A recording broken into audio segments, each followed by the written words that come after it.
di leen retrouver ci seen magazine 7 politique ni ñu koy defee ñu am plaisir di dalal tey ci plateau bi Abdoulaye Seydou Sow responsable politique nekk maire bu Kaffrine membre bu Alliance pour la République nekkoon tamit jawriñ ministre ay yoon ci régime bi nga xam ne le président Macky Sall moo ko jiite woon Abdoulaye Seydou Sow ñu ngi lay nuyu baax di dal ci plateau bi. maa ngi lay fay di gërëm di sant ci invitation bi di nuyu bépp téléspectateur tey ci biir réew mi ak ci bitim réew di nuyu aussi sa directrice bi jërëjëf c'est un plaisir pour ñun ñu lay dalal comme ni ñu koy defee saa su nekk l'actualité li ci ëpp mooy la politique ak le dialogue national qui s'est ouvert hier fële ca Diamniadio te le président Bassirou Diomaye Faye dalal ci ay kàngami réew mi ñu bëree bëri invité nag opposition bi invité les forces vives de la nation ñu waxtaanee le système politique bu Sénégal Alliance pour la République di parti bi nga xam ne ci nga bokk monsieur le maire Abdoulaye Seydou Sow parti boobee nag jëloon décision que ne daal du fekkee boobule dialogue waaye à la surprise générale dañoo gis que ne daal dialogue bi bëri na ñu ko fekkee ñoo xam ne ñu ngi bokk ci boobule parti ba tax nag coow lu bëree bëri juddu na ci Abdoulaye Seydou Sow nga bokk ci ñi nga xam ne ils ont pris la décision de prendre part à ce dialogue déjà pourquoi. bon ginnaaw bu ma la nuyuwaatee préciser la lépp li nga xam ni ñu ngi jëm ci réew mi waxuma rek di dialogue parce que foog naa jàpp naa ne poñ la rek. ci benn poñ la oui. mu nekk actualité. ma participer ci te leeral ko wax ko xam nga am na ñu nga xam ne ñoo bëgg a wax rek wax mais man li ma gëm wax naa ko mooy d'abord que dañ ma invité en titre de maire d'une capitale régionale mu ànd ak suma gis-gis aussi du ma ci laxatu mu ànd ak suma gis-gis parce que man dama jàpp ni nit mën na ngeen nekk ay adversaire mën ngeen nekk ay opposant mais il y a un minimum de discussion et ça dans tous les pays du monde c'est pas simplement au Sénégal nit ki ne boo xamul da ngay wax lu la neex benn ma préciser. man wax naa départ ni man représenté wu ma fa APR. mais Kaffrine kan lañ fal maire du man. bu ñu invité tous les maires de la capitale régionale ñu invité ma rek kenn même à titre personnel. ma nekk administrateur civil je vais m'y rendre. parce que pour man république moo jiitu lépp loo gis te balaa loolu damay leeral. xam nga Sénégal ñu bëri dañ leen di yónni ñuy wax te xamuñu ñuy wax man de ci. processus de décision bi am na benn comité de suivi bu ndaw bi nga xam ne def nañ ko en place te ma bokk ci bi ñu waxee mbir mi dama leen wax ni man d'accord man dama bëgg dialogue ñu dialogue dem wax li nga xalaat lu la compromettre dara fële amul dara lu négocier amul lu dara lu nit waxaale donc bi ngeen waxtaan da ngeen vous étiez opposé au boycott. absolument j'étais très clair depuis le départ. Aly Ngouille Ndiaye waxu fa lu nga xam ni ñun ñoo ko waroon wax. ça c'est vrai. est-ce que la haute cour de justice est-ce que Aly Ngouille Ndiaye dañ koo jël. Aly Ngouille Ndiaye war a rappeler leen sax dialogue le dialogue du 28. mais c'est instauré par Macky Sall. te Macky Sall bi mu koy instauré dafa gëm ni dialogue dafa nekk substance ci démocratie kan moo mën def une grande démocratie te amul dialogue. te amul waxtaan mais waxtaan waxul comme dama ne toujours des compromis c'est pas la compromission. li fa Aly Ngouille wax te Aly Ngouille est-ce que mën nañu ko reprocher. est-ce que mën nañu reprocher un deal li fa Amadou Ba wax quelles que soient les divergences yu ñu amoon ak Amadou Ba. li fa Anta Babacar Ngom wax pour citer que cela. Khalifa Sall de l'opposition Khalifa Sall. mais lu leer la est-ce que mën nga wax ni Khalifa Sall aujourd'hui à son âge am na lu ñu ko compromettre. mais c'est il faut être juste. sauf que ñoom te encore que. oui encore que ñii wax ni way Macky Sall ci dialogue yi mu ko woote woon Ousmane Sonko mos a ñëw d'accord. mais fu ñu mujj. mujj nañu waxtaan. dialogue te kan moo ko yëgoon. personne. man ci gémmiñu Ousmane Sonko laa dégg ci télé alors que maa ngi woon ci gouvernement. ci télé mu ne waxtaan am na. kon lu tax tey ñu war a mën a bañ dialogue bi quelle que soit situation difficile bi ñu nekk. mais monsieur le ministre situation difficile bi ñu nekk. lan moo koy régler. waxtaan. du waxtaan politique rapport de force la. sur le terrain tey nañ ma wax yenn responsable ci parti bi ñooy dem seen base dajale seen base di wax.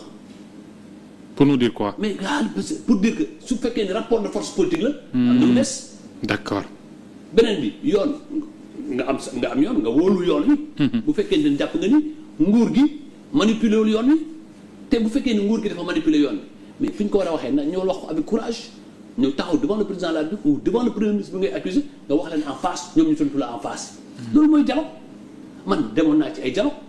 dialogue yi nga xam ne opposition bi dana ñëw mais man mosuma ut compromettre opposition au nom de quoi aujourd'hui ñu koy. mais donc ma ñëwaat ci sama raisonnement. oui bi ñu waxee loolu ci comité bi man ne leen man d'accord ma ci yoon bi beneen bi ñu ñëwaatee ci comité ma jot invitation man maa ngi jot invitation lundi matin lañ ma woo man dama oui on voudrait vous inviter en tant que quoi en tant que maire man je suis parfaitement d'accord te nee naa la dafa méngoo ak sama gis-gis aussi ma bëgg mais je n'étais tenu par rien du tout su ma neexoon du ma tàggu kenn du ma informer kenn. vous avez informé l'APR dama ñëw ba ci réunion ak Macky Sall. man leen jot naa invitation te dama ci fas yéene dem. ñoom ku nekk le parti était informé. oui mais est-ce que le président Macky Sall était informé. ma ñëw rek ku nekk wax li mu xalaat ku nekk wax ci sama xalaat ñama way li ñu gën a rafetal sans dire que nag tere mënuñ tere kenn. mënuñ tere benn maire kenn. ça c'est vrai man suma conseil municipal mooy délibéré ne la tere naa la li waaye amul benn parti bu mu mën a tere agir ci au nom de la mairie. ma déglu leen ñoom ñëpp ku nekk ma wax la li ma xalaat bi ñu paree avant loolu président Macky Sall moom il y a 1 mois 2 mois wax naa ko ni te moom itamit ci période boobu. ci loolu la nekkoon. participer à ce dialogue.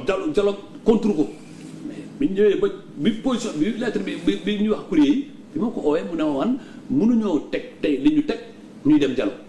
ma ne ko nag président nañ fàttaliku l'histoire. L'histoire bi c'est pas parce que aujourd'hui nekkatuñ pouvoir que war nañ changer ay posture parce que bi ñu nekkee pouvoir dañ doon invité ñi nga xam ne ils étaient en difficulté avec nous. ça c'est vrai. mais ñooñu dañ doon def effort ñëw ñun tamit pour moi war nañ mën a assumer suñu posture et suñu posture devant le pays ñi xam ne li ñuy nekk rangaluñu ko. mu ne ma waroo waxee noonu après ñu arrêté communication. donc dafa mer. mënuma koo wax parce que am naa aussi cër ak respect. bi ma am mais il n'a pas apprécié sa posture bi nga jël. wax naa ko mais. cër ak respect bi moo ko jox man lu tax may def sur la place publique lu nga xam ni ay état. donc il était contre votre participation à ce dialogue. wax na ma ko. il était contre. mais bi ñëwee bañ jot lettre bi itam. ma bindu ko message tontuwuma. Macky Sall mere na la. mais man xam nga nag Macky Sall yàgg na ma di mere loolu moom du suñu rapport du tey mu mere ma ay ñaari fan ñetti fan une semaine. mais sauf que là est-ce que c'est pas différent. non da nga dindi autorité en fait. non pas du tout c'est ça qu'il faut pas dire parce que man. si ma ngëm-ngëm laay def lu ma gëm nag danaa ci def ay mesures yu nga xam ni joxe autorité joxe kilifteef. su doon ci dama dem ci turu parti bi ma ne man APR laa bokk waaye respecté wu ma doon APR dama cee dem loolu bu boobaa autorité laa laal. maa ngi ci en faute.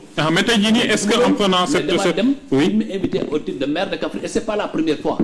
mu daaw invité nañ ñu fii président bu muy dem Koungheul. oui. mu dellu jaar Kaolack dafa convoqué tous les maires de la région de Kaolack de la région de Kaffrine et de la région de Fatick. man je me suis rendu à cette réunion parce que boobu mu ngi waxtaanee sur les pôles territoriaux. pôle bu Sine Saloum. ouais c'est vrai je me rappelle. je me suis déplacé parce que man loolu mooy suma conviction sur république. mënumaa nekk man maire d'une commune nekk démembrement état ministre bi sax su ma invité woon convoqué ma dem wuyu ji ko. parce que man maa jàpp noonu loolu mooy république loolu mooy état. man nag du ma jàpp de république ak état di ko fooye di pour la politique politicienne samay conviction politique nag ci ma nekkoon démb ci loolu laa nekk te. Macky Sall reste votre leader. mais c'est naturel loolu amul sa waxaale xanaa nag moom mu ne bëggatuma ko. oui parce que là apparemment merloo nga ko. waaw mais loolu man yàgg naa koo merloo laa wax parce que man dama yàgg wax samay conviction fu ma ko war a mën a tere wax ko mais bu fekkee ni ñu ngi wax ci loolu yëpp. xam nga man sax demeewuma ci turu parti. mais ci parti bi nga bokk quand même. parti bi daa am lu mu décidé est-ce que waroo ci woon topp. man mais parti bi bu ma waxee suba bu liggéey dinaa topp bañ a liggéey. déedéet. parti bi suba bu ma newoon suba bu liggéey dinaa ne bañ a liggéey man administrateur civil la je suis un fonctionnaire de l'État. au service de l'État. je suis un fonctionnaire au service de l'État. et ensuite damay dissocier la politique de la République man dama koy dissocier et suba. mais Abdoulaye Seydou Sow. suba ministre de l'assainissement. woon ne ma kaay ñu waxtaanee sur sur l'eau ou bien sur l'hydraulique.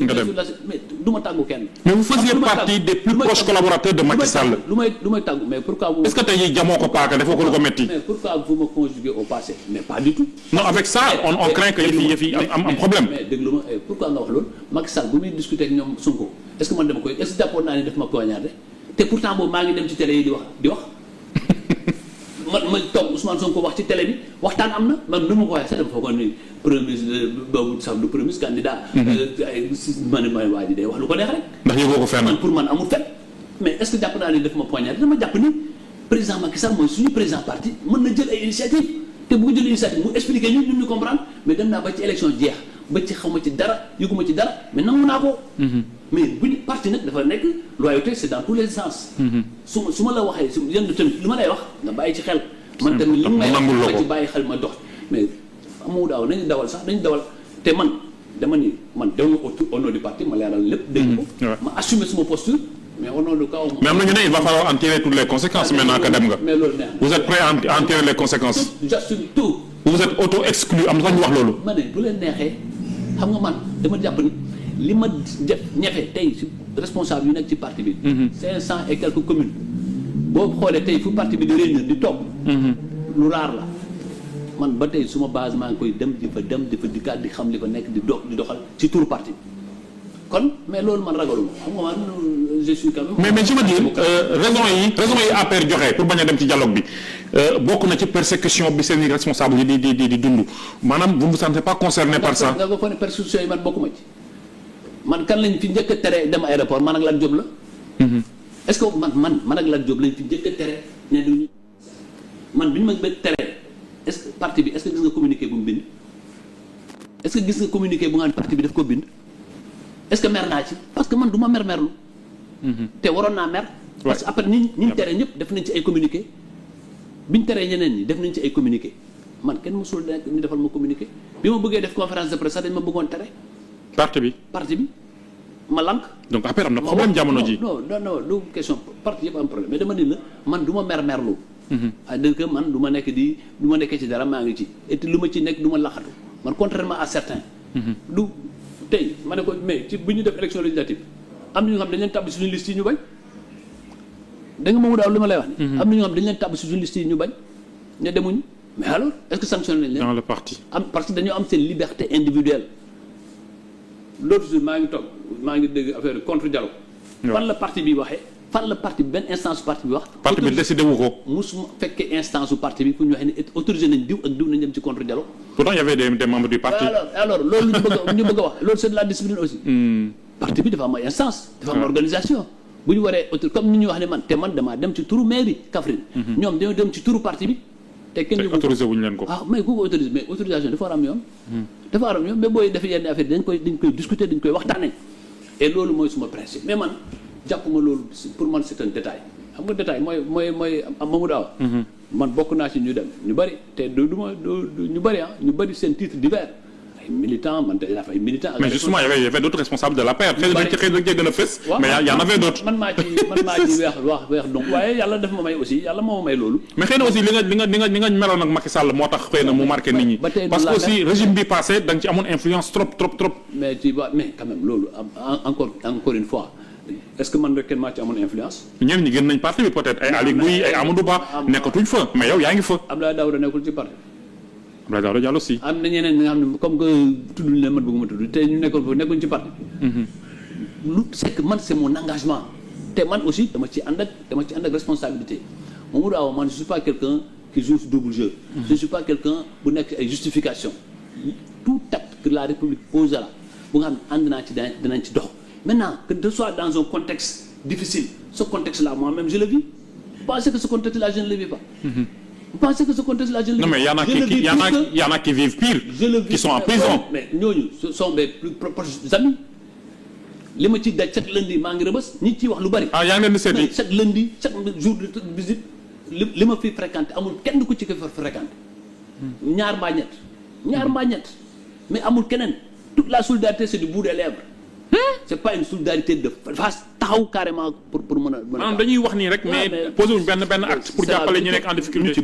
ñu ci bari. waaw xamuñ sax li gars yi di dund xamuñ ko sax ba pare bu ñu nekkee réseaux sociaux nga nekk di wax ba suba. mais moi ça ne m'ébranle guère li ma gëm maa ngi ca te jusqu'à la preuve du contraire maa ngi taxaw ci li ma war a taxaw di liggéey coûte que coûte pour faire face et pour faire face à toutes les brimades que nous subissons. Mais après ça, est-ce que vous serez bienvenu ci parti bi ak décision yi ñuy jël dans le futur ñoom bu ñu jëlul sax même seen ay responsabilités par rapport ak li nga jël comme décision. mais Mamadou Awa dafa fekk ni yow tu es dans un tribunal et tu essaies de m'accuser d'avoir ne pas respecter une ligne du parti. Oui, loolu la parti dafa jël décision nga jël beneen décision. dama ne la moi je suis pas parti au nom du parti. Oui, mais sauf que Abdoulaye Seydou Sow benn nit la. mais au nom mais c'est comme si ñu wax dara Ousmane Sonko ñu ne c'est pas le chef de parti, c'est le premier ministre. maanaam c'est la même personne. Non, c'est la même personne, mais les fonctions diffèrent. Encore que sur le dialogue, je dois reconnaître et avouer que ma position n'est pas la position du parti. Et ça, je le respecte. C'est pas la première fois. Mais c'est pas parce que tu as une divergence ponctuelle avec un parti que tu en fais une divergence générale. Nee naa la parti bi am na ñu nga xam ni élection législative moo gën a grave. dañ leen teg tête de liste ñu ne defuñu ko. parce que seen carrière moo en jeu demuñu ñu bàyyi. ba pare ñu ngi ci parti bi man dañ maa nekk tête de liste Kaffrine alors que li may man mënoon naa revendiquer être dans les 10 premiers de la liste nationale. nationale waaye moo gën a. te bi ma demee gars yu coow yëpp. nañu wax kan moo ci gagné commune am nañu wax rek kan moo ci gagné commune am au nom du parti. mais justement est-ce que Abdoulaye Sow vous n'êtes pas conscient de la force politique qui vous reste moo tax ngay défier gars yi. l'une des rares personnalités qui a gagné dans sa commune ci laa bokk. mais justement est-ce que loolu moo tax jamono ji nga yëg sa bopp. en dehors du Fouta. est-ce que loolu moo tax nga yëg sa bopp. non yëguma suma bopp parce que yàgg nga wax que ne lépp loo am Kaffrine da nga koy sant yàlla ak Macky Sall. mais ba tey maa ngi koy sant di ko gërëm bougé wu ma ci waaye dama am bopp am xalaat di ko wax te yàgg naa tamit ay xalaat ma wax ko ci lu nga xam ne d'accord ñu assumé ko ci lu nga xam ne defe nañ ko ñu assumé ko ci élection présidentielle yi. mais lu ma dund xam naa ko. loolu dund te kenn musuma wax ni je suis en mais bi élection présidentielle du Amadou Ba lañ tànn. c'est vrai amul ay changement ci biir amul ay taxawaay ci biir. mais man doo ma tànnaloo ba pare nga ñëw dama ci génne ma taxaw fa. mais Amadou Ba bu mu jëlee une décision de rupture man topp ma ko. parce que man Macky Sall laa topp mais bi ñu nekkee ci biir parti bi. ñu bëgg ne naa bàyyi Amadou Ba ci dama bañ parce que dama jàpp ni Amadou deful dara lu tax ñu war a changer candidat. loolu waxoon naa ko. li nga ma expliqué man dégg naa ko mais te loolu. oui lan la mosoon changer changer wu dara. je reste droit dans mes bottes. Et je me bats pour ce pays, je me bats pour notre parti et je me bats pour ce pays. Et ce pays là amul dara luy tax ay des trucs politiciens ba ma mën ba am jafe-jafe ma changé. da nga wax sànq dara nee nga vous êtes un homme au service de l'État mais certains Sénégalais mën nañ ko gisee benn opportunisme politique gis que ne kat ñi ñoo fi nekk encore pour longtemps nga xool. peut-être kan ma la wax pour longtemps. yooyu yàlla. bon mu leen longtemps mooy au moins. pendant 3 ans encore. mais 3 ans qu'est-ce que ça signifie dans une vie. ba pare c'est pas ça on n'est pas dans une logique électorale man du lu nga xam ne damay ut place ou poste passé naa foofu. wala ñu may la jàmm parce que nee nga persécution yaa ngi koy dund aussi. mais ñëpp a koy dund mais est-ce que mais may ma jàmm xam nga fii ma Ahmed nit day gëm yàlla xam nga wax naa ko ci fédération football man nit day gëm yàlla. mais persécution bu ñu ko defee lan lay mujj Ousmane Sonko du wax leen subir na persécution. oui Bassirou Diomaye une semaine la jógee génn 2 semaines la génn prison dem présidence de la République kon lan la fi nit di ragal. Farba Ngom loolu bi ma ko seet xam nga lan la ma wax. mu ne ma tant que ñëw mu fi yoon mën na nekk mit ci man mais comme que ñëw naa fii dara ragalatuma dara. loolu yàlla c'est ça la vie. donc foofu il faut c'est des gens qui réfléchissent en petit. Moi je ne réfléchis pas comme ça. Je réfléchis macro. J'ai une ambition pour ce pays. J'ai une ambition pour ma ville natale qui est Kaffrine. Mais je le fais toujours dans le respect des principes et des lois. mais persécution yi nga ne yaa ngi koy dund fan lañ ko mën a natt jamono ji. gis nañu que ne tel nañ da nga voyager mais ak lan encore. non xam nga loolu lu bëri. ils sont en train de fouiller votre gestion précédente. Ahmed Mamadou man nekkuma ci loolu c'est-à-dire que dañu on va fouiller tous les jours toutes les gestions. Fouiller une gestion c'est un acte normal dans la vie. normal amul dara lu ci ñaaw. amuloo ci xalaat donc moi je waxuma loolu mais lu gën a nekk jafe-jafe nga dem ba aéroport nga ànd ak say naw la ñu ne dalul. Quelle est la solidarité que j'ai eue dans le parti. Pourtant loolu nee naa la tantôt ça ne m'a rien fait donc moi dans la vie nga ñëw benn affaire nga xam ne yow yaa doon ki jiite fii ñu téye la fële. et cetera ça arrive. et ça arrive mais c'est la vie qui est comme ça. L'essentiel maintenant c'est de dépasser les petites querelles et de mettre la République au-dessus. ci dialogue politique ñu ne dañuy waxtaanee démocratie et liberté. dañuy waxtaanee le processus électoral. dañuy waxtaanee des réformes institutionnelles. mais lan moo fa nekk compromission. des points importants. mais lan moo fa nekk compromission. mais boo fa ñëwul APR bu ñëwul est-ce que tey tere na dialogue bi déroulé wu. Demain les travaux en commission vont démarrer au plus tard le 4 les gens vont déposer des conclusions l'opposition bi ma gis boo d'accord ci lenn da ngeen ne d'accord naa ci boo d'accordul da ngeen ne d'accord ma ci en quoi ça peut être une compromission. Mais au-delà de toutes ces affaires qu'on crée aujourd'hui mais un jour on va les dépasser. Sénégal day des. élection dina amaat parti war nañ koo xoolaat tey bu ñu waxee nañ xoolaat les partis politiques le fonctionnement des partis politiques. le financement des partis politiques. C'est des questions importantes. Le processus électoral comment il est mené est-ce qu'aujourd'hui on doit créer une CENI alors que moi je fais partie des gens qui croient qu'au Sénégal on n'a pas besoin de CENI. Parce que nous avons un État qui est renforcé et toujours républicain. Parce que c'est sous Macky Sall, c'est sous Abdou Diouf que l'État a organisé les élections et les a perdues. Sous Abdoulaye Wade, l'État a organisé les élections et le parti au pouvoir les a perdues. C'est vrai, Macky Sall, la même chose, donc où est le problème? Mais toutes ces questions-là, est-ce qu'on peut demain, on parle du statut de l'opposition et du chef de l'opposition. Nous sommes dans un débat, est-ce que c'est l'opposition parlementaire ou l'opposition présidentielle? Mais le débat, est-ce que nous devons en faire l'économie et nous mettre en marge? Parce qu'il y a des problèmes ponctuels qui seront dépassés un jour. Lan la ci nit di ragal. léegi monsieur le maire parti bi nga bokk muy Alliance pour la République jafe-jafe yi mi ngi gën a yokk tey jii nii parti bi ndax jàpp nga ne li fi nekkoon nekkatu fi parce que vous n'êtes plus au pouvoir mais est-ce que ba tey mi ngi fonctionner comme ni mu waree. Ah oui dama jàpp ni ci parti yu gën a fonctionner ci réew mi ci la bokk parce que au moins chaque semaine am na réunion.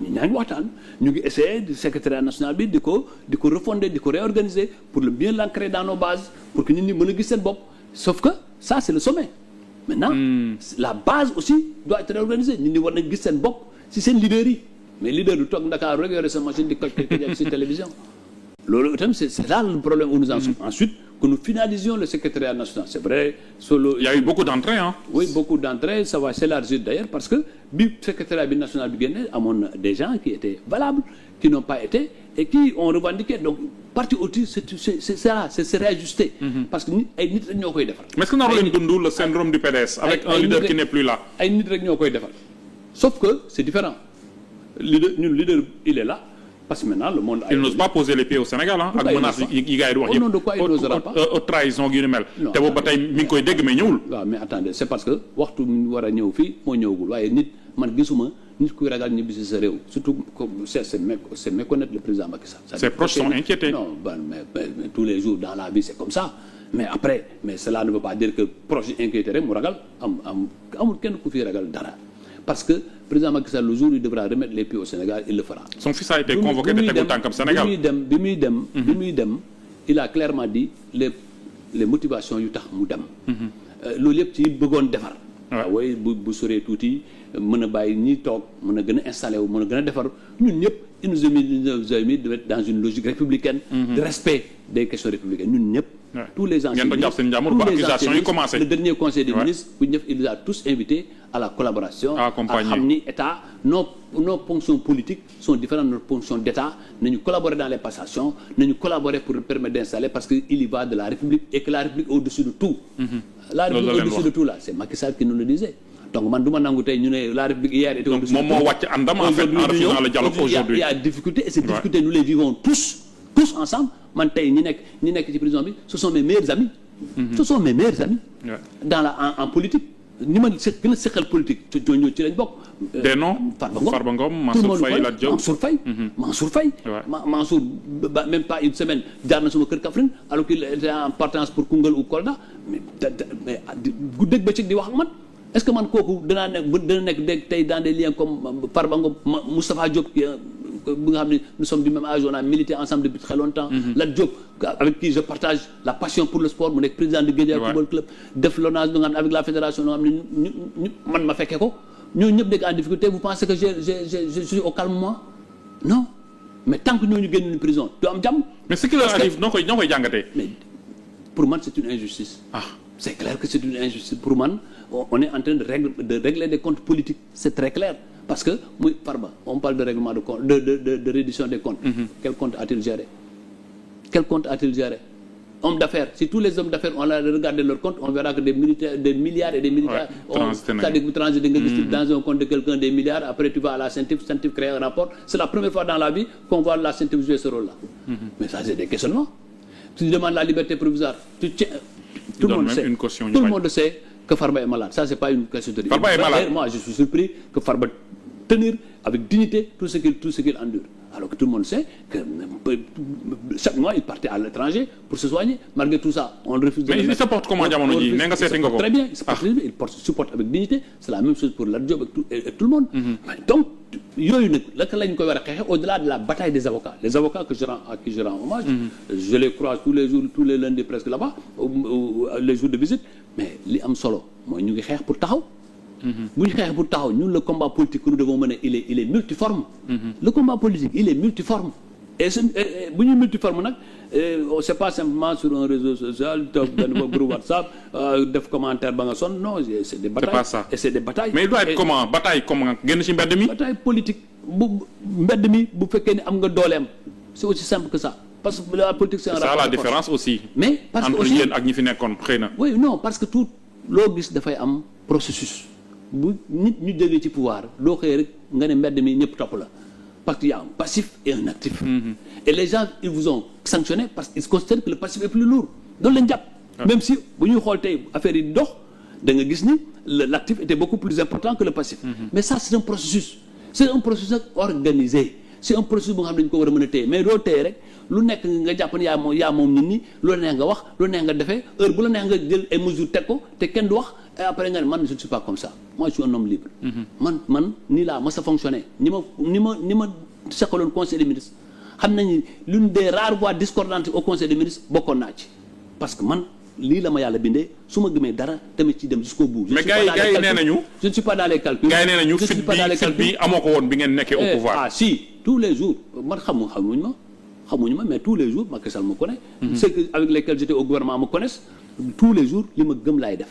Et même dans ma vie normale, je peux me tromper, dans l'analyse et dans le truc, mais je n'ai jamais fait lu nga xam ne gëpp ma conviction am na ñoo xam ne dañuy ñëw wax la non am na ñoo xam ne dañu may woo tous les jours mooy gars yi jum nañu ci dialogue bi def après bu ñu demee feneen def yeneen déclaration mais c'est le droit le plus absolu parce que politique ak nu nga dundee bu ñu demee feneen def yeneen déclaration mooy lan xam nga politique ak ku nekk le chaud et le froid politique am na ñoo xam ne base la ñu am base yu dëgër am na ñoo xam ne bind lañ man am na ñoo xam ne wax lañ man am na ñoo jaxase lañ man ku ci nekk ak li nga man loolu ku ci nekk nag loolu am na seen parti am na tout dans tous les partis dans tous les partis certains sont partis quitté nañu d'accord ñenn génn nañu parti bi jël seen responsabilité Aly Ngouille Ndiaye Amadou Ba bon y aura d'autres noms mais je veux dire yow politiquement tey jii nii sa taxawaay lan la vous allez vous refaire naka nga ko nar a demee aussi on aimerait savoir parce que décision bi nga jël nii c'est une décision majeure qui marque peut-être pour certains une rupture. Non pas du tout Mamadou Seck man jusqu'à l'heure où je parle je suis militant de l'APR je suis redevable à Macky Sall. Macky Sall est une relation est un grand frère à moi. C'est une amitié profonde. Sauf qu'il vous a raccroché au nez.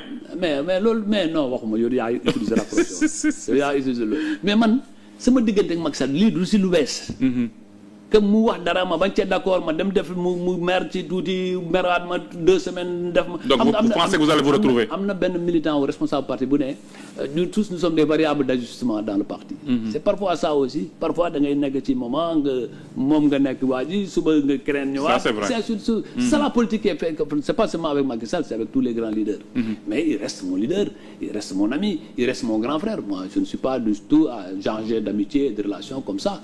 D'ailleurs man ñu ma amoon relation depuis 30 ans ñooñu laa nekk ba tey am relation c'est les Modou Diagne Fada qui sont des amis de très longue date alors que Modou Diagne Fada a son parti Oumar Sarr tout le monde connaît nos relations donc ay ñoom Souleymane Ndéné Ndiaye c'est mes grands ñoom Babacar Gaye tey mu gis naa ko ci contre dialogue man maa ngi ci dialogue mais ça ne change rien dans nos rapports c'est une question de conviction et de personnalité et moi j'assume mes responsabilités je ne suis pas du genre à me cacher je ne suis pas du genre à ne pas assumer mes positions je considère que c'est une erreur d'autres ont considéré le contraire gis nga Abdou Mbow c'est mon jeune frère c'est mon ami. Il n'est pas le seul hein man déglu naa ñu bëri nee nañu vous êtes auto-exclu. mais Abdou Mbow c'est mon jeune frère c'est mon ami dem na mu ngi défendre le dialogue mais le non au dialogue lui n'est pas dans le contre-dialogue. Peut-être le non au dialogue. D'autres je les vois dans un débat au contre-dialogue bu nga xam ne amul suñ benn instance su parti moo ko autorisé. amul benn instance su parti alors là ce sont des choses comme ça qui arrivent dans un parti mais si on en tire les conséquences moi je ne suis pas quelqu'un qui a peur de quoi que ce soit. D'accord et pour le dialogue lancement bi démb ndax jàpp nga ne c'était une réussite parce que vraiment il y avait la crème de la politique sénégalaise ak aussi les discours tenus ban jàngat nga ciy def. Je considère que ça a été une excellente ouverture où tout le monde s'est exprimé. Tout le monde s'est exprimé. À chaque fois que des remarques ont été faites le comité à travers la direction générale des élections que je félicite à travers le ministre de l'Intérieur que je félicite ils ont tenu compte des remarques des uns et des autres et ont eu même dans le protocole des discours tout le monde s'est retrouvé. J'ai vu quelques rares une ou deux personnes 3 contester dans la salle et ça c'est aussi normal et ñëpp amul benn frein bu ñu ci wax Aly Ngouille a tenu un discours que l'APR aurait tenir dans sa permanence. Personne n'a bronché. Amadou Ba a fait autant. Khalifa Sall a fait autant. Khalifa Sall a dit nañu juboo ba pare doog a jubal ak jubanti. L'honorable député Anta Babacar Ngom a fait la même chose. Et le président a répondu en restant sur la ligne qu'il a déjà tracée. Amul ay polémique, amul ay invective, tout s'est bien passé. Et des bureaux ont été proposés et les commissions commencent à travailler demain. Donc moi je ne vois pas. fan la ñun lu ñuy xeex ni boycotté lan la ci yokk ou bien lu mu ci wàññi. C'est-à-dire que ñun xam nga ñu. Là vous êtes en train de vous attaquer à votre propre parti. Non, bu ñuy xeex da ngay xool l'objectif que tu cherches. Est-ce que tey la non participation en débat permettra aux gens d'être libérés? Ou bien nous permettra-t-il de reconquérir rapidement le pouvoir? Parce que l'objectif final c'est ça. Mais quels sont les mécanismes que nous devrons mettre en place pour y arriver? Mais c'est cela là. Mais est-ce que ngeen ko seetal ils sont dignes de confiance ñi leen woo ci dialogue bi nii parce que aussi ce qu'on dit mooy que dans le passé ils ont dit des choses yoo xam ne et après ils ont fait le contraire. Encore que man dama jàpp ni en politique il y a toujours comme ça l'opposition d'alors nous reprochait de ne pas respecter nos engagements. Mais c'est comme ça. Mais politique parfois et le président s'est engagé à respecter tous les consensus obtenus autour de ce dialogue. Parce que il y a Madame Aminata Mbengue Moustapha Niasse à qui je rends hommage.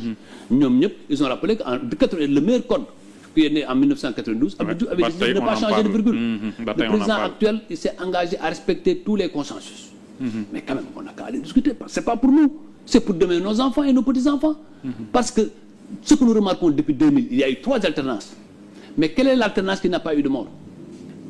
Mamadou Awa ban alternance moo amul mort à part 2000. Même 2000 avant 2000 en 98 en 98 en 95 c'est la mort du président du juge en 93 maître Sey du vice-président du conseil constitutionnel maître Babacar Sey mais amul période préélectorale qui n'a pas eu de tension très forte en 2012 il y a eu plus de 11 morts.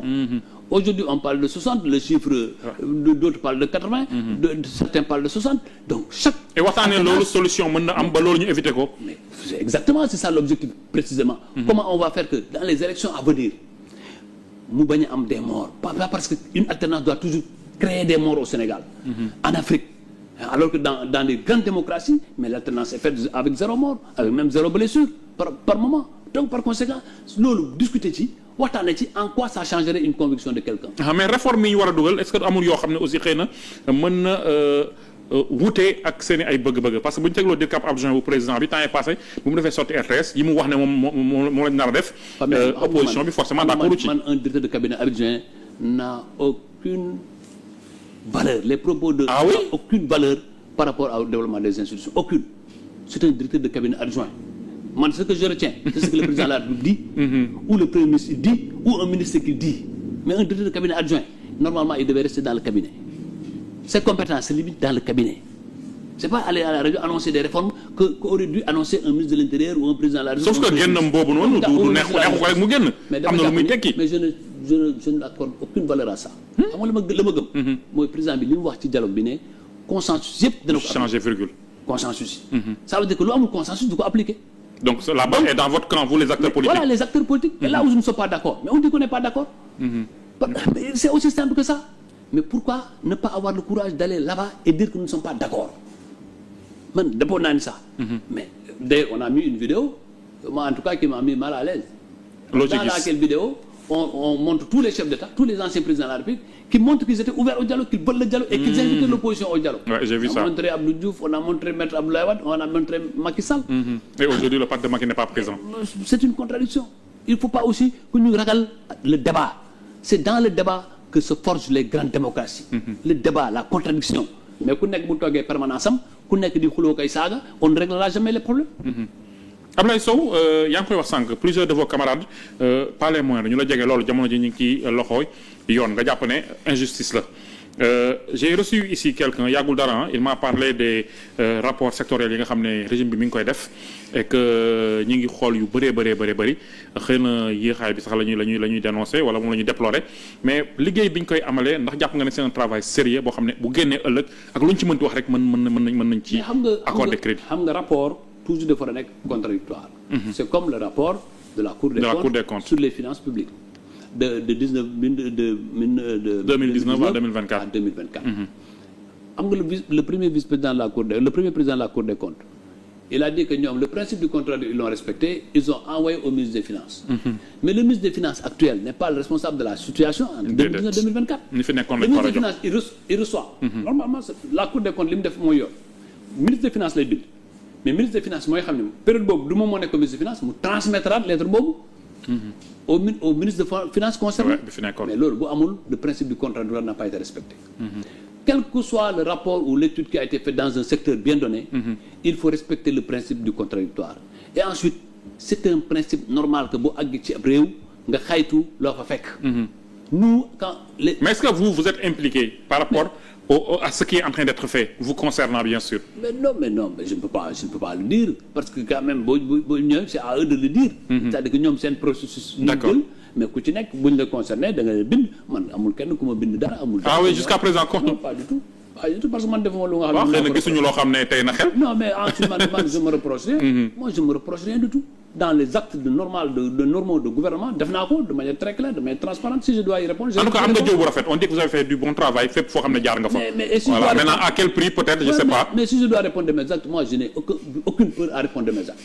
Les actes que j'ai posés, je n'ai aucune peur à répondre de mes actes. C'est ça aussi un État. Maintenant là, c'est notre formation. Ouais. Nous sommes des agents de l'État. En dehors de la fonction politique, nous avons des métiers. Et ces métiers, on les assume. Est-ce que vous avez repris fonction? Et librement. Oui, j'ai repris fonction depuis lors parce que si je me refais duñ ma fay. Maintenant, c'est l'État mooy wax ne soxla nañ ma à tel niveau. Apparemment soxla guñ ma ba tey. Mais bu jour bi vous avez demandé à être réintégré? Oui, de manière très claire. Loolu c'est dès que bu ñu paree 6 mois après xam nga boo nekkoon ministre boo wàccee. Au moins 6 mois dañ la fay sa salaire ministre. ba xam fi nga jëm. Mais loolu aussi est-ce que waruñu ko fay jëlee? waaw loolu tamit mën na nekk ay réformes. Mais aussi gis nga ministre c'est une fonction difficile. Je sais. Voilà moo tax gars yi dañuy parfois dañuy bëri li ñuy wax te bu ñu àggee ci pouvoir bi gis nañu ko. Gis nga assemblée nationale bi ñuy wax nañu jënd oto ñuy wax non bu leen jënd oto léegi ñoom ñooy défendre nañ jënd oto parce que pour man un député doit avoir un véhicule. Mais loolu boo ko defee léegi dans ce pays parce que ñoom ñoo dugal loolu ci oui sauf que voilà dans l'opposition ils ont promis tellement de choses. Oui c'est un gâchis ay nax député amul njëriñ. caisse noire amul njëriñ waru araam la yu mel noonu député am na njëriñ man nag Maodo man nag loolu laa mënu. ma défendre la ba ma nekkee ci opposition bu ma ñëwee ci pouvoir ma défendre le contraire ou bien ma défendre dara bu ma nekkee ci pouvoir bu ma génnee ci opposition ma défendre le contraire man du ma ko def. man du ma ko def li ma gëm laay def et li ma gëm loolu kenn mënu ma cee dindi lu yàlla. Et donc par conséquent je considère qu'aujourd'hui lu bëri mu ngi leen di rattraper. ci ay discours yu ñu waxoon. On est en train de voir ça. Forcément ça c'est la réalité du terrain. Mais et la difficile situation économique bi ñuy dund jamono ji doy na waar mais oui c'est nee nañu yéen la 4e sous-sol ngeen bàyyi réew mi. mais xam nga responsabilité ci ab réew daw ko du kilifteef nit boo am nga responsabilité mais responsabilité bu ñu ko amee aujourd'hui bu ñuy laaj réew mi xamoon nañ réew mi. mais malgré tout def nañ ay promesses yooyu dañu ko réaliser mais boo xoolee ba xool tey jafe-jafe yu ñu am mooy et tout le monde l'a reconnu, le Premier ministre lui-même l'a reconnu. Il dit qu'on n'a pas de problèmes politiques. Si, on a des problèmes politiques. Peut-être que pas aussi graves que les problèmes économiques. Amadouba l'a rappelé hier dans son discours, en disant que les problèmes réels que nous avons, c'est les problèmes économiques. Mais problèmes économiques yooyu bu ñu defee diagnostic bi ba pare Maodo Awa. xam ni lii la fii la jógee ak fii la jaar mais bu boobaa ñu xam solution yi pour le Sénégal xam nga moo tax bi sooy fàttaliku fii c'est sa émission. mos nañ bi fi wax ñu ne ma way prononcé sur ay affaire rapport de la Cour des comptes yooyu ma ne wax d'accord mën naa ci prononcer mais je me prononcer sur le plan politique. tey je loue le courage de Pape Malick Ndour oui. qui sur ces questions a montré beaucoup d'engagement et beaucoup de compétences alors qu'il n'était pas responsabilisé en son temps sur ces questions-là. mais man lan laa waxoon tey ñooyu su may xarit sax mere woon nañ ma dama ne man ñi may xaar ginnaaw ndéem si yàlla Moustapha Ba génn na àddina. ñaari nit laa ci xaar ci loolu ñu wax ci réew mi dégg parce que Sonko dafa jël télé ak rajo wax. accusé leen ñooñu. muy Amadou Ba ak Abdoulaye Daouda Diallo doivent se prononcer. moi je suis très très clair man li ma ciy défendre lu ma ciy wax mooy argument yi ñu ma jox mais man mosuma toog conseil des ministres ñu ne falsifier leen ay comptes. mosuma toog conseil des ministres mosoo yëg lu mel noonu. mosuma toog conseil des ministres président de la République autorisé ou bien wax ni dette bi li ngeen chiffre bi ngeen wax laq leen ko amul fenn fu ma ko fekkee. yàlla moo tax ma ñu. de deux choses l'une kon nag bu amee soit yëgoo ko wala ñoom ñoo wax lu amul bu amee administration bi. moo war a nekk responsable. parce que administration bi fi nekkoon démb moo fi nekk tey. mais loolu war nañ ko mën a xoolaat naka la ñuy xoolaatee mu bañ am aussi conséquence ci réew mi. parce que xam nga dafa am conséquence jamono ji par rapport ak leur sortie peut-être. premier ministre l'autre jour nee na réew mi depuis 1 an. partenaires yi génnewuñu dara. mais le pays est debout. le pays il est debout si le pays était en ruine il ne serait pas debout. alors que benn xaalis jugul bitim réunion. mais wala li ñuy leb sax c'est pour payer la dette et pour payer des agents de l'État. kon yooyu dafa laaj ay consensus fort pour que réew mi bañ a surux. parce que bu ñu tootaanee ñëpp seetaan réew mi dina suux te bu suruxee mais ñëppay am. ñëppay am problème. donc cette question là moo tax ma ne les problèmes économiques yi bëgg a accuser du moins accuser pour trouver des prétextes ça mën na am temps gis nga lii ñuy wax. ay benn way am ñu nga xam ne si ñoom ngay fëgg di dóor ñoom ñoo fi nekkoon way kon ñoom ñoo sax ci xaalis bi ñoom ñoo ne mais loolu yëpp boo jàppee discours boobu mënul tenir lu yàgg en fait. boo jàppee ñëpp nga tëj après il faut trouver du pain aux enfants. Et le panier de la ménagère doit avoir quelque chose. Les fonctionnaires doivent travailler et être payés. Mais si tout ça après tout ce cycle là boo ko paree dañ tu feras face aux difficultés et boo defee aux difficultés bu fekkee ni amul ay mécanismes ay trucs yu nga xam ne dañu taxaw réew mi mais on aura une crise ouverte dans ce pays.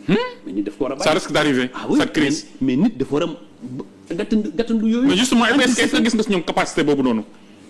mais man su ma groupe laa gëm man bu fekkoon te ni gis naa ci ñoom capacité boobu du ma doo opposé. oui mais je veux dire pour le Sénégal en fait maanaam pour dans l'intérêt du pays. xam nga c'est-à-dire aucun gouvernement au monde ne peut faire face seul aux difficultés.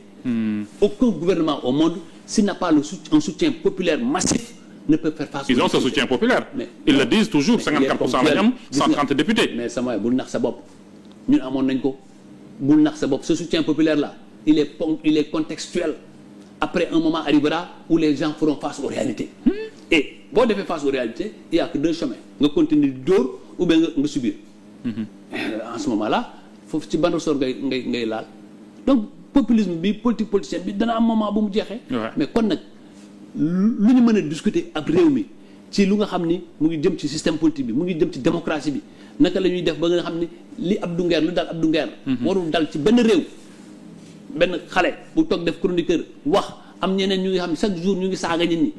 nga bàyyi leen ñooñu ki am na ko nga xam ne sax dafa dem après ñu ne dafa dof subitement il est devenu fou. mais tout ça mais ça se règle où. Le jeune Abdou Nguer là il est en prison depuis lors les gens quelle est la réaction au Sénégal. instruction lañ ko yóbbu lu rëy qu'est-ce qu'il a fait ban instruction depuis boobu lan mooy réaction nit ñi lan mooy réaction journaliste yi lan mooy réaction politique yi. lan moo war a nekk seen réaction. mais pareillement j'estime que benn mbir. taxaw dégguloo président de la République mu ne na peuple bi def pression sur la justice. sur le ministre de la justice. et sur la justice. mais peuple bi bu bëggee là il parlait du peuple de Pastef. mais peuple Pastef amul peuple sénégalais moo am. peuple Pastef ça doit aller dans les deux sens nga bëgg a wax. dans tous les deux sens. mais qu'est-ce que les gens ont fait moo tax c'est là à ce niveau qu'il faut faire une introspection. ñu xool suñu bopp xool suñu liggéey ci politique du wax rek kese parce que sa base da nga ko war a liggéey ko ci anam yu rafet. ëllëg loo soxla ci base mu wuyu la. nit ki base li nga fa ji rek nga fay fekk. waaw mais boo ñëwee jiyoo fa dara nga toog si lamiñ ci toog di wax tu penses que le monde peut se faire à partir d'un post de Facebook ou de truc yaa ngi nax sa bopp. et la situation économique actuelle monsieur le ministre noo ko gisee comparé peut-être ak xëy na yéen bi ngeen fi nekkee woon maanaam jàmbat yi bëri na trop nee nañu yéen la mais je veux dire yow ban constat nga def ci métti réew mi fi mu nekk nii dafa empiré bi ngeen wàccee. wala mais il faut aller dans la rue ça c'est pas moi xam nga man mii su ma koy wax dama far je suis un mauvais juge. parce que dama far mais sollicitation yi day yokk parce que ci ngay amee benn baromètre. C'est les Sénégalais qui le vivent. C'est le pays qui est en difficulté et les autorités actuelles ne le nient pas. mais ñoom sa gis mooy yéen la. ñoom dañu leen wax mais loolu mooy la solution politicienne parce que di ngay ñëw ci pouvoir. xam nga li nekk ci pouvoir bi te bu li ñu doon dund ci kanamu Macky Sall ba boobu bu fekkee loolu la ñu waroon continuer dund au moins. jarul woon chance mais bu demee ba mu gën a enfoncé c'est une difficulté. donc là les problèmes on les vit et tout le monde le vit. Et ça risque d'être crescendo si des mesures fortes ne sont pas prises. Parce que mënoo ñëw ne xam nga dans la vie normale gis nga y a pas de philanthropie. gis nga banque FMI banque mondiale yi ngay dégg. amul kenn mayewuñ saraxuñ. y a pas de philanthropie. boo ñëwee ñoom dañuy dugal seen xaalis di xaar. retour d'investissement. te li ñuy xaar xaalis mooy fu nga xam ne dafa am stabilité fi nga xam ne dafa am apaisement fu nga xam ne yaakaar nañ fa boo ñëwee na nga ne réew mi ñëpp ay sàcc lañ boo ne réew mi compte yi dara doxul fi. mais nit ñi dañuy taxaw buñ taxawee dañ leen ne waaw li nga wax nii yëpp am na mais où sont les mesures de réajustement yi nga jël. donc bu ma dégloo les déclarations boo jëlul mesure de réajustement. boo jëlee mesure de réajustement population dañ koy sentir. ça c'est vrai boo ko jëlul structure yi la doon jàppale dañuy taxaw xaar. mais tant que jëloo ay mesures yu tax lii mu wàññeeku mais ñoom tamit duñu. donc les déclarations incendiaires du premier ministre ne plaident pas en faveur du Sénégal. mais c'est clair que c'est pas des déclarations yu nga xam ni dana mën a indi jàmm pour l'économie du pays. ça c'est très clair loolu y a pas lui-même il le sait le gouvernement le sait tout le monde le sait bu question bu assumer ko rek. c'est vrai que moom nee na moom li mu gëm mooy na wax lépp. transparence vérité mais sa kër laa nga fay dund Mamadou Awa. sa problème dépense yi ngay am. ou bien c'est problème xar tabaski bi ngay am sa doom du ko yëg parfois parce que il y a beaucoup de choses yoo xam ni état c'est compliqué. État c'est pas tu peux même prendre parfois des décisions qui ne sont pas justes. mais parce que parfois c'est la puissance publique qui c'est comme on appelle la raison d'état qui l'impose. mais nee na yooyu ay caaxaan la. ay secret d'état raison d'état yooyu moom. non kan ku la wax caaxaan mooy xamuñ état c'est-à-dire ku jàng état. jàng fu ñu war a état nga ne raison d'état caaxaan la yaa ngi nax sa bopp. c'est-à-dire aujourd'hui les questions de sécurité loolu lu lan la du raison d'état. les questions de diplomatie du raison d'état man naqarlu ma profité ci naqarlu li nga xam ne suñu Amadou Hott yaa ngi ciy anticiper mais bon allez-y déjà. Amadou Hott oui nga xam ne tout le monde connaît sa compétence et son engagement. Il a perdu. à cause de quoi selon vous. mais xam nga perdre man Sénégal léegi def ma jaaxal c'est-à-dire que bu nit perdre dana am ñuy manifester seen joie ci loolu. oui parce qu'ils sont contre ñi nga xam ne ñoo ko àndaloon moom peut-être. c'est incroyable loolu lañu tàmm di gis léegi. c'est incroyable ce pays. c'est le Sénégal qui perd. or c'était un moment. très fort d'unité nationale. et c'est loolu le gouvernement a commis une erreur. parce que pour man dans la campagne de Hott le meilleur atout un des meilleurs atouts c'était Macky Sall. xam nga dans une campagne. on aurait dû l'impliquer. bu ñu ñëw fii di defar seen réseau de campagne bu ñu ci dugaloon Amadou Ba qui a une expérience bu ñu ci dugaloon Abdoulaye Diop ancien ministre des finances. bu ñu ci dugaloon Mamadou Lamine Loum ancien premier ministre ancien ministre du budget te ñu ngi fii ci réew mi. bu ñu ci dugaloon des personnalités qui ont exercé même Abdoulaye Daouda Diallo. un comité ouvert à tous les cadres qui ont eu un poids sur l'international ba ay ñoom Mankeur. ba ci ñoom Ismaïla Madior. def un comité Macky Sall am un poids économique réel un poids politique réel. dans la géopolitique du monde mais ñooñu bu ñu boole woon. ñu gis leen à côté du président Bassirou Diomaye Faye. à côté du premier ministre Ousmane Sonko ñëpp taxaw ne candidature Sénégal bi la ñu mais Sénégal aurait eu autre chose. Ça, c'est vrai. mais bu fekkee on part toujours divisé sur toutes les questions on est divisé et après les Sénégalais perdent tous les jours des postes au niveau international ba pare on est là tout le monde est content.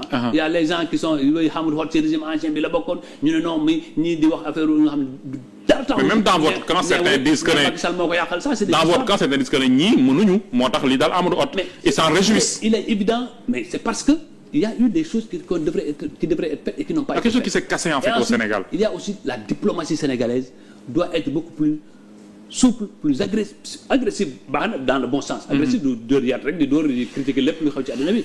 mooy une diplomatie beaucoup plus présente. mais loolu il faut qu'on mette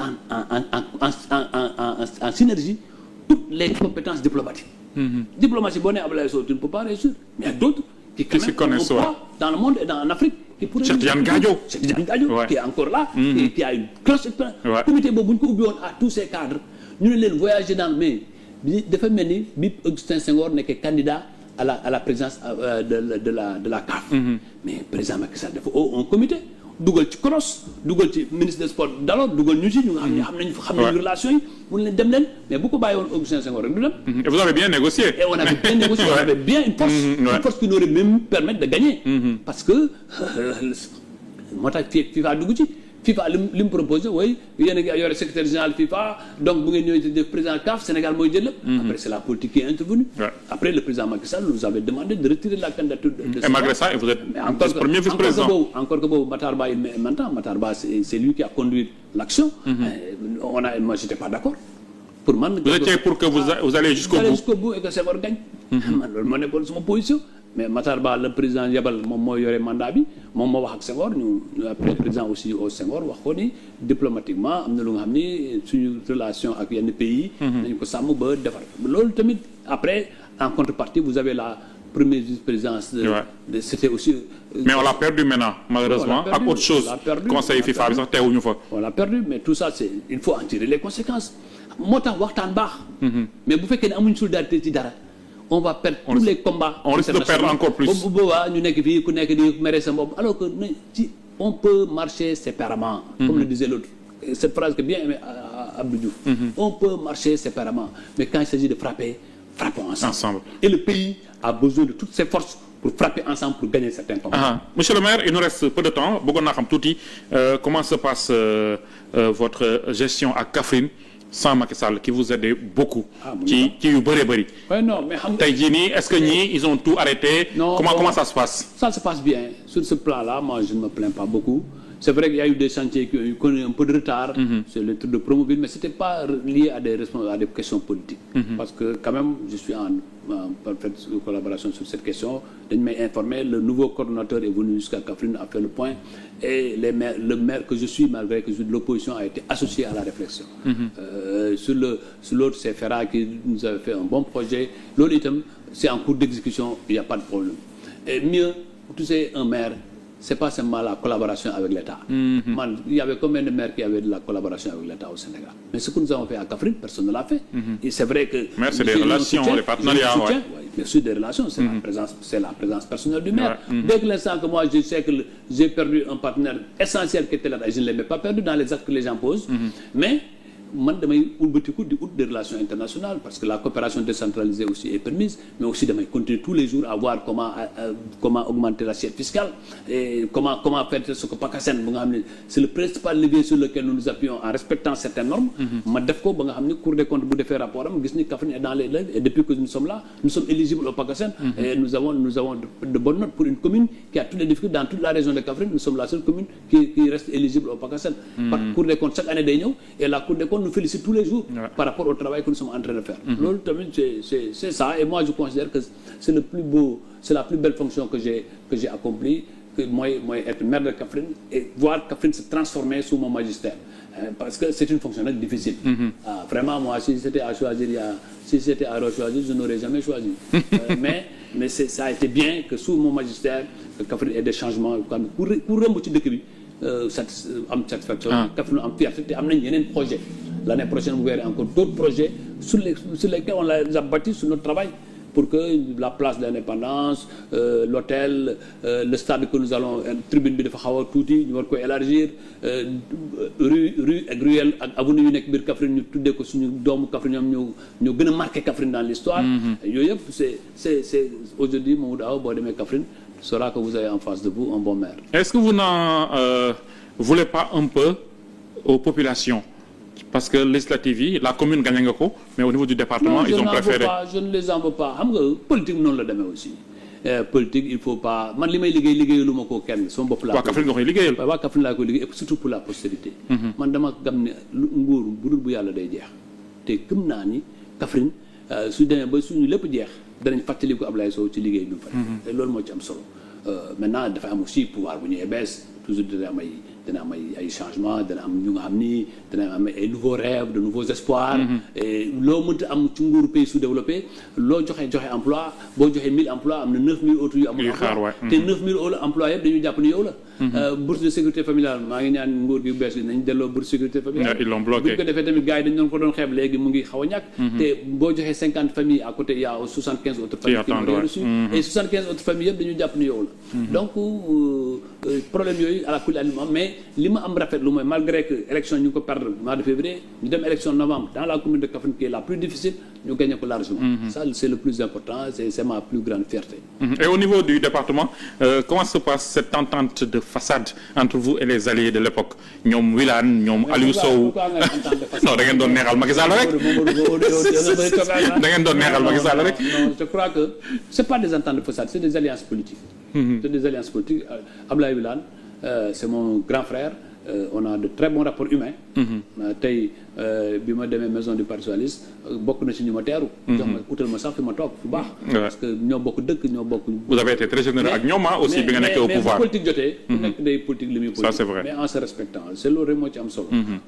rien n'exclut demain que nous reconstituer une alliance pour aller aux élections locales, c'est possible. On peut toujours envisager certaines choses. Aliou Sow, c'est mon frère, il a été mon ministre durant des années. On a eu quelques divergences ponctuelles vers les années 2005, mais depuis lors, il n'y en a plus.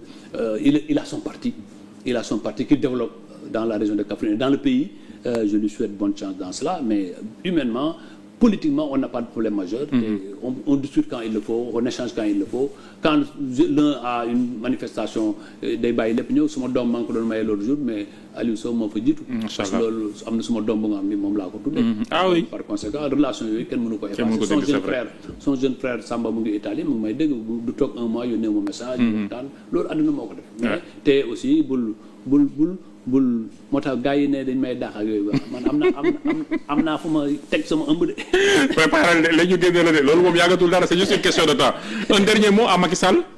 non man dernier mot à Macky Sall ci télé laa koy wax ak ci rajo. non loo koy wax fi mu nekk nii. man may wax ak Macky Sall comme que dana raccroché au nez loo koy wax. bàyyi di wax raccroché boo ko doo wuyu. bu ma yore ay téléphone am fu may jaar man nga may télé naa wax ak Macky Sall. jërëjëf maa ngi lay sant bu baax. dama jàpp ni am naa yeneen te am naa ci moom respect confiance ak considération bu nga xam ne dara mënu koo dindi loolu nag am na ñu nga xam ne nag loolu la ñuy xaar mais man ba àddina tukki kenn du gis ma am jafe-jafe ak Macky Sall. nga xam dama koy exprimer ci mbedd di wax di xas Macky Sall ou bien jamais de la vie.